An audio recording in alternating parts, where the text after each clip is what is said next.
दोस्तों welcome to money stocks. तो इस वीडियो के अंदर हम लोग बात करने वाले हैं इंपॉर्टेंट टॉपिक के बारे में। तो आप सभी को पता होगा कि आज के दिन स्टॉक मार्केट के अंदर हमें बुरी तरीके से गिरावट नजर आया। उसमें से कुछ सेक्टर ऐसे हैं जो कि बहुत ज़्यादा बुरी तरीके से गिर चुके हैं, तो उनके बारे में भी हम लोग डिस्कस करेंगे।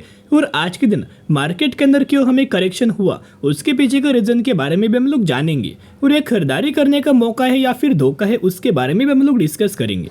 सबसे पहले आप देखोगे तो निफ्टी 50 जैसे इंडेक्स के अंदर ऑलमोस्ट हमें 1% से भी ज़्यादा की गिरावट नजर आया। 230 पॉइंट का करेक्शन निफ्टी 50 के अंदर हमें देखने को मिल चुका है। एंड सेंसेक्स की अगर बात की जाए तो सेंसेक्स के अंदर भी ऑलमोस्ट हमें 1% के इंडेक्स के अंदर हमें करेक्शन देखने को मिल चुका है, जहाँ 713 पॉइंट्स का करेक्शन हमें सेंसेक्स के अंदर भी देखने को मिला। तो ये जो गिरावट दोस्तों जो देखने को मिला है ना, ये गिरावट कुछ रीजंस की वजह से मैं आपके साथ 3 ऐसे रीजन शेयर करना चाहूँगा जिन रीजंस की वजह से हमें आज के दिन मार्केट के अंदर गिरावट हुआ है और स्पेसिफिक एक सेक्टर को इम्पैक्ट हमें देखने को मिल रहा है। तो बहुत सारे लोग बोलेंगे कि सर क्या ग्लोबल मार्केट का कोई इम्पैक्ट हमें नजर आया है? नहीं दोस्तों, अगर ग्लोबल मार्केट को अगर आप देखोगे तो डाउ जोन्स के अंदर तो कल के दिन ऑलमोस्ट हमें तेजी देखने को मिल रहा था, नहीं के बराबर परफॉर्म था। S&P 500 के अंदर भी आपको 0.63% तक की तेजी था। नैस्डैक के अंदर भी ऑलमोस्ट हमें 0.82% तक की तेजी था, राइट। लेकिन इंडियन स्टॉक मार्केट के अंदर जो IT सेक्टर प्रेजेंट है उनके अंदर अगर आप ऑब्जर्व करके चलेंगे, सबसे ज़्यादा जो पिटाई हमें आज के दिन देखने को मिला है ना, वो TCS कंपनी के अंदर हमें देखने को मिला है। तो कौन से सेक्टर के अंदर सबसे ज़्यादा हमें आज के दिन पिटाई देखने को मिला है, उन सेक्टर्स का नाम आप देख सकते हो। सबसे पहला सेक्टर है निफ्टी FMCG। तो FMCG के अंदर इंडेक्स के अंदर 2% तक का करेक्शन देखने को मिला है, तो जिसके बावजूद जिसके होते हुए जितने सारे FMCG सेक्टर से कंपनीज बिलोंग करता है उन कंपनीज के अंदर गिरावट हुआ। निफ्टी IT के अंदर भी ऑलमोस्ट हमें इंडेक्स के अंदर 2% से भी ज़्यादा का करेक्शन देखने को मिला। निफ्टी मीडिया के अंदर ऑलमोस्ट 1.80%। फिर अगर आप यहाँ निफ्टी फार्मा के अंदर भी देखोगे तो 1.5%।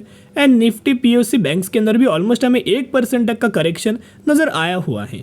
यानी कि मल्टीपल जो इंडाइसेस है, मल्टीपल सेक्टर से उनके अंदर गिरावट हुआ। और सबसे ज़्यादा इम्पैक्ट हमें Nifty FMCG, Nifty IT and Nifty media, इन तीनों सेक्टर के अंदर बुरी तरीके से गिरावट हमें आज के दिन नज़र आया। तो जो गिरावट हमें निफ्टी एंड सेंसेक्स के अंदर इंडियन स्टॉक मार्केट के अंदर देखने को मिला है ना, उसके अंदर आज के दिन ऑलमोस्ट लोगों ने 3.8 लाख करोड़ का लॉस हमें लोगों को नजर आया हुआ है। यानी कि उन लोगों के द्वारा इतना सारा पैसा हमें लूज किया गया है। तो जो हमें पैसा लूज किया गया है ना, ये सिर्फ 3 सेक्टर की वजह से। इन तीनों सेक्टर ने मार्केट को पूरा डाउन किया हुआ है। उन सेक्टर्स का नाम है consumer, IT and energy stocks.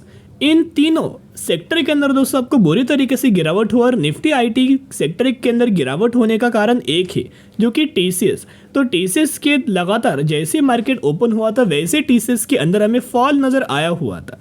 तो अगर जो कंपनी का वेटेज सबसे ज़्यादा होता है उस इंडेक्स के अंदर, उस सेक्टर के अंदर, अगर वो कंपनी गिरता है तो जिसके वजह से हमें उस सेक्टर के अंदर दोस्तों गिरावट हमें देखने को मिल जाता है। कहीं ना कहीं TCS के ही वजह से हमें निफ्टी IT इंडेक्स हमें नीचे गिरावट के अंदर ड्राइव होते हुए देखने को मिला है। जहां आपको पता होगा TCS के अंदर मोर देन 3% तक का गिरावट हुआ।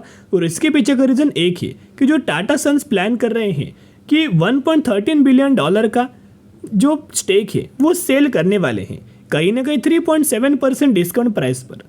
तो यहाँ अगर आप ऑब्जर्व करके चलेंगे तो इस तरीके से अगर खबर आएगा तो टाटा सन्स का जो स्टेक है थोड़ा थोड़ा TCS के भी पास हमें स्टेक देखने को मिल रहा है, थोड़ा टाटा पावर के भी पास स्टेक है, थोड़ा टाटा मोटर्स के भी पास स्टेक है, टाटा केमिकल्स के भी पास स्टेक है।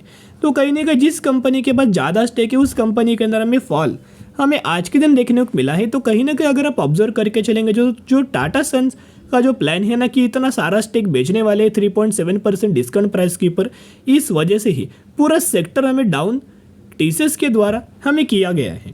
उसके साथ साथ अगर आप यहाँ ग्लोबल क्लूज देखोगे तो US रेट जो हमें देखने को मिल रहा है या फिर जो IT स्टॉक्स है वो ड्रॉप हमें हुआ है। और करंट बेसिस के ऊपर जो हमें इंटरेस्ट रेट दिखाया गया है या फिर जो इन्फ्लेशन का जो डेटा पिछले 2 महीने से जो हमें लगातार प्रॉब्लम देखने को मिला है, उसका इम्पैक्ट हमें कहीं ना कहीं आज के दिन इंडियन स्टॉक मार्केट के अंदर भी दोस्तों देखने को मिल चुका है। उसके साथ साथ अगला अगर आप रीजन देखोगे तो FIS डेटा। तो FIS यानी कि फॉरेन इंस्टीट्यूशनल इक्विटी इन्वेस्टर्स के द्वारा, एफआईज के द्वारा माल दोस्तों बेचा गया है। कहीं ना कहीं 2050 करोड़ का माल हमें बेचा गया है। इसका भी इम्पैक्ट आप यह बोल सकते हो, अगर एफआईज मार्केट के अंदर माल बेचते हैं ना तो मार्केट के अंदर गिरावट होता है, और वही अगर आप एफआईज मार्केट के अंदर माल खरीदारी करते हैं ना तो मार्केट के अंदर एक अच्छे खासा बुल रन हमें देखने को मिलता है। एंड करंट बेसिस के पर मॉर्गन स्टैनली के द्वारा ये दोस्तों बोला गया है कि भारत मजबूत ग्रोथ करेगा, लेकिन चीन जैसा तेज नहीं रहेगा, या फिर चीन जिस तरीके से ग्रोथ कर रहा है उस तरीके से जीडीपी ग्रोथ हमें देखने को नहीं मिलेगा। तो मॉर्गन स्टैनली का ये मानना है कि एक तो दोस्तों होता क्या है, अगर कोई भी डाउनग्रेड अगर करता है या फिर किसी भी कंट्री से अगर कंपेयर करता है ना तो ये बहुत ज़्यादा बुरा बात होता है, जिस वजह से मार्केट क्या होता है, थोड़ा बहुत पैनिक फील करता है, जिस वजह से हमें क्रैश होता है। लेकिन मॉर्गन स्टैनली का यह भी मानना है कि फाइनेंशियल ईयर 2025 तक, यानी कि फाइनेंशियल ईयर 2025 तक जो जीडीपी ग्रोथ होने वाले ही इंडिया की, भारत की, वो ऑलमोस्ट हमें 6.5% से लेके 7% तक की जीडीपी ग्रोथ हमें देखने को मिलने वाली है।